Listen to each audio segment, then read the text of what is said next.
Ladies and gentlemen, please take your seats. You know, documentary cinema just opens us up to so many different worlds and possibilities, and if you're within the sound of my voice, that must mean you are in the seats with once more. As always, my name is Dave Voigt, and I'm the host of this podcast, where we sit down with a wide-ranging variety of industry professionals, and we pick their brain about current projects, state of the industry, how they got started, and so very much more in a light and conversational fashion. And, you know, between you and me, if you like what you're here, you can subscribe to the podcast. I mean, I'm assuming you do. You're here right now, but we'd love it if you'd subscribe. You can find us over at Apple, Amazon, Spotify, Google, basically wherever you get your podcasts. And plus, we archive every single one of our episodes over at our In the Seats YouTube channel. So if you can like and subscribe us there as well, we would really appreciate it. Plus, please check us out on social media.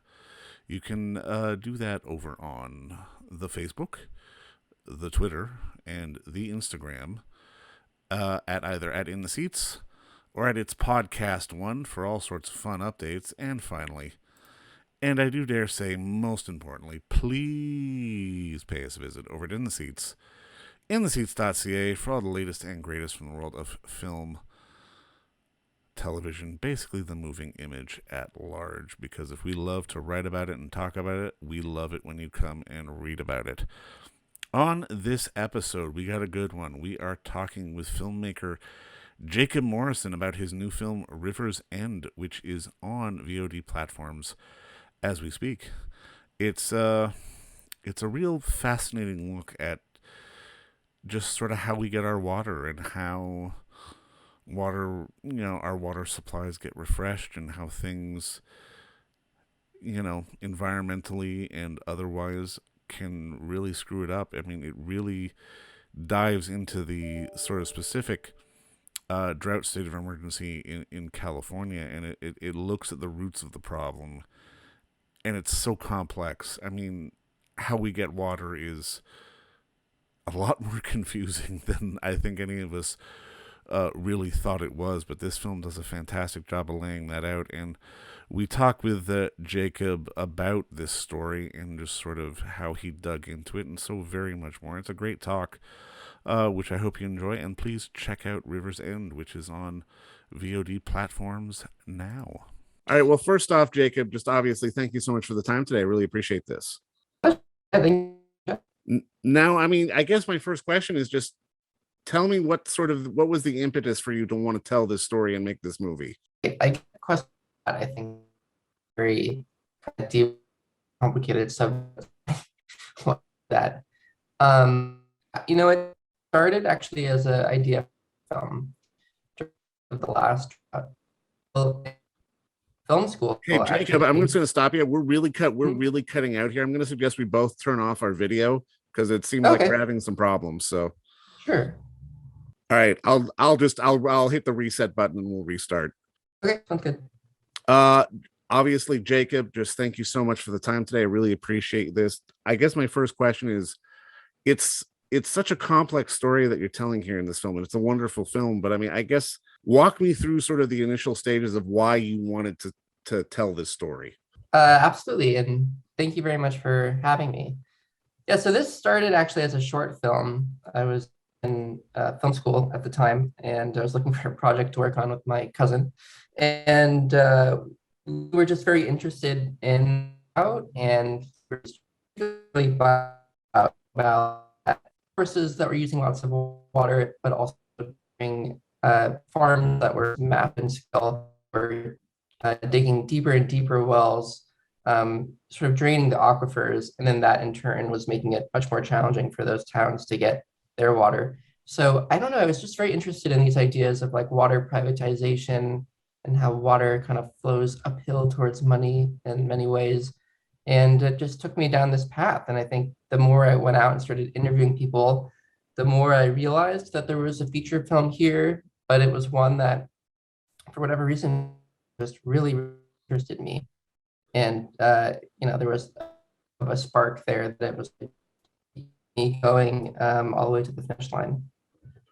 Now, I mean, just in watching it, I mean, I think I was so struck just by I guess the complexity of it all. I mean, really, when you started getting into sort of the nuts and bolts of it all, was there anything that kind of shocked you and surprised you just in terms of how complex it is to get water from, A to B? Yeah, absolutely. I mean, there's, thousands of water districts in California, each with their own powers and regulations. And it is, I think it is actually impossible for any one person to fully understand the water situation just in the state of California alone. And that in itself is very enabled the status quo to remain. And the status quo is really unsustainable. In general, we don't have a lot of education about, just simply where does your water come from? We look at our taps and we think that's sort of where our water comes from. And of course, it's not true. And our water use has a huge impact. But I think, yeah, I think the powers that be like to keep it complicated. And we can certainly talk more about the issues that I think the sort of system is trying to hide. But yeah, I just think it's a very intentional thing. No, and I mean, it's again, when you watch it, I mean, you think of Chinatown as, just a piece of fiction, but you forget that no, this actually happened. And I mean, California has been plagued with these issues for so long. I'm kind of curious, as you were sort of digging into it all, why do you think it's been so complicated in California for so long? Right. So it's true. So Chinatown, based on a true story, and that story is, of course, about the Owens Valley, which is this area where Los Angeles went out and sort of stole its water in a sense. And there was a lot of kind of greed and corruption that's been reported in that story.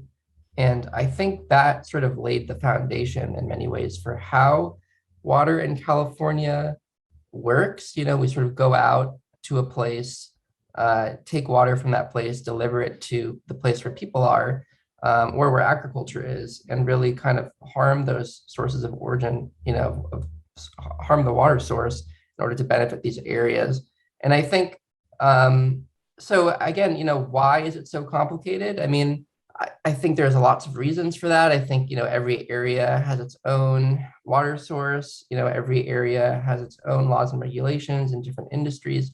But again, I just think it comes back to this idea that, I think if everyone sort of understood, that, for example, 80% of water is used by agriculture. There are crops like just almonds, pistachios, and walnuts alone collectively use more water than all of the cities in California. I think if people recognize that, we might, think, okay, maybe we're using water in a very unsustainable way, and we need to really rethink kind of our regulations and systems around water. And so again, my sense is that these industries are very politically powerful and are trying to make the system seem as complicated as it is, so that the average person doesn't really understand it, and then they can kind of continue, business as usual. I mean, I was glad in the film that you really did show that sort of the redirecting of all this water not only has an impact sort of economically and financially with what's going on sort of in these industries, but also just how we see how it impacts the fishing industry and how it impacts sort of so many other elements, and how sort of environmentally impactful this redirecting really is. Like, when you were getting into this, was there anything that surprised you, shocked you? Because again, like in watching the film, I knew a little bit about the issue, but the more I saw, the more I was genuinely surprised. Right. I mean, I was too. I remember going out to the San Francisco Bay and going to the Fisherman's Wharf area. And, I think everyone knows the Fisherman's Wharf is this like tourist spot, but there's actually another pier about a block down where the actual fishermen all reside. And, that's a place where, and we talk about it in the film, there used to be, something like 5,000 salmon boats in the San Francisco Bay. Now there's a couple hundred, and that's just because, we've sort of decimated the salmon populations. And I remember walking out there and seeing a boat that was sort of submerged under the water with just a mast sticking up. And I asked the guy I was going to interview, what's going on here? And he had told me that this was one of the other kind of salmon fishermen that he's known for decades, who basically could no longer catch enough fish to support himself and his family, and had sunk himself, got himself drunk and sunk himself to the bottom of the bay. And just sort of recognizing that there are these real human impacts on our water use was staggering. This is water that was taken essentially out of the San Francisco Bay Delta, which is a place where us in Los Angeles are getting some of our water. So we are all connected to this problem, but 2/3 of Californians, I believe, do not even know that the Delta exists, despite the fact that 2/3 of Californians get at least some of their water from this place. So that was really mind-boggling. And I think the other mind-boggling thing, despite, or in addition to all these statistics and just amazing facts about how much water is being used where, was that these problems have been around for a long time. Climate change is making them worse, but this is an issue of water mismanagement as much as it is anything else. And we just haven't seen there be really any change at all. So that's what was sort of maybe the most surprising. I would worry at the beginning, well, is the story I'm telling going to be relevant by the time I finish the film? And then I sort of realized it is, unfortunately, because just nothing changes. Is that what got you into this kind of business, like finding stories that people don't know about and should know about? Because again, like I said, like in watching this film, I knew on the peripheral of some of the issues, but I don't think I quite understood until I saw it get explained in the film. Like for you, what is it about? Like what kind of stories draw you in to make you want to work on them? Yeah, I mean, it's a great question, and I wish I had a great answer for it. I think for context for listeners, this is my first film, so I think I'm probably going to learn the answer to that question as I keep going. But I will tell you that I'm not actually just a documentary filmmaker, and a lot of my other work has been in like directing a comedy television pilot, and I have a script that I believe will be getting made in the near future, which is a comedy drama thing. So it's which has almost nothing to do with this film. But I think at the end of the day, it's just I'm a curious person, and I think just was really really interested in this subject for some reason. It just I think that it was a subject where you could really kind of go down the rabbit hole. The more you learned, the more questions it raises. And it's something that, as you say, it affects everyone, but somehow, despite that, almost nobody knows this story. Yeah. I think was really the most wonderful thing about it. And I mean, and that's fascinating because you don't hear many filmmakers who, like, documentarians tend to stay in their lane as documentarians. People who are developing situation comedies or features tend to stay in that lane. There isn't a lot of jumping back and forth. For you going forward, do you see yourself sort of compelled to all avenues rather than sort of labeling yourself in sort of one lane or another? Yeah, right. I mean, I think there's a lot that goes into like why you would choose a project. I think since I was a little kid, I've always been interested in film, but I think I was interested in it. I like the experiences for people, that they can sit in a theater or watch their TV and they can go somewhere else. And whether it's learning about something they didn't know or going to a different world of some kind, I think that is sort of the ultimate goal, to sort of transport somebody. And so, yeah, I think there are just so many different ways to do that, and also so many different reasons why, a place is worthy of someone's journey through cinema.